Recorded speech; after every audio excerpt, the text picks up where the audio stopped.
여러분 안녕하십니까? 건조한 날씨가 2주째 이어지고 있습니다.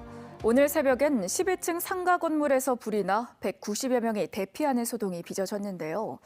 게다가 오는 19일이 정월 대보름입니다. 달집 태우기 등 행사까지 앞두고 있어 화재 예방에 비상이 걸렸습니다. 유재민 기자입니다. 건물 사이로 시뻘건 불기둥이 솟아오릅니다. 연신 물을 뿌려보지만 불길은 쉽게 잡히지 않습니다. 오늘 새벽 0시 반쯤 남구 대연동의 한 12층 상가 건물 1층에서 불이 났습니다.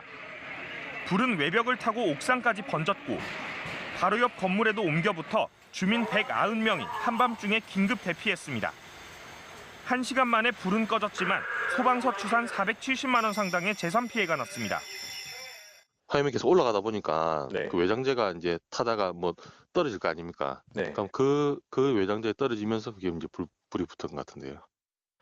이달 들어 부산엔 이틀을 제외하고 14일 동안 건조특보가 이어지면서 화재도 잇따르고 있습니다. 건조한 날씨가 이어지는 가운데 달집 태우기 등 정월 대보름 행사까지 앞두고 있어 화재 예방엔 비상이 걸렸습니다.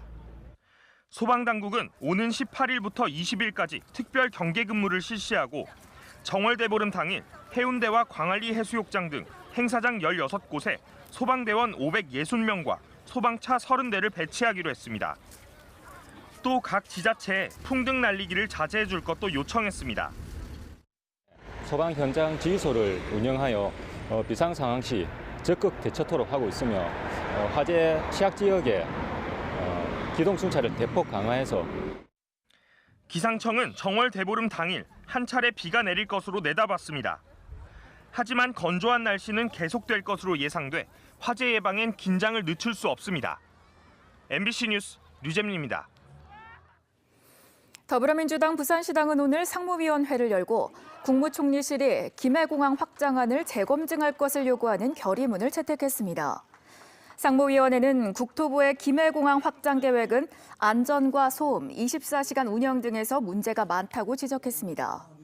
한편 더불어민주당 부산시당은 오늘 당 소속 국회의원 등이 참석한 가운데 연제구 연산동에 새 시당사 개소식을 갖고 공식 업무에 들어갔습니다. 자유한국당 전당대회가 11일 앞으로 다가온 가운데 당대표 도전에 나선 오세훈 후보가 부산을 방문했습니다. 오세훈 후보는 오늘 오후 자유한국당 부산진을과 수영구, 연제구 당원협의회를 찾아 이념 성향이 강한 황교안, 김진태 두 후보에 비해 자신이 자유한국당을 민생정당으로 거듭나게 하는 데 적임자라며 지지를 호소했습니다. 부산경찰청 마약수사대는 SNS를 통해 마약을 판매하고 이를 사들여 클럽에서 투약한 혐의로 프로골퍼 29살 A씨와 마약 판매책 46살 B씨 등 5명을 붙잡아 조사하고 있습니다.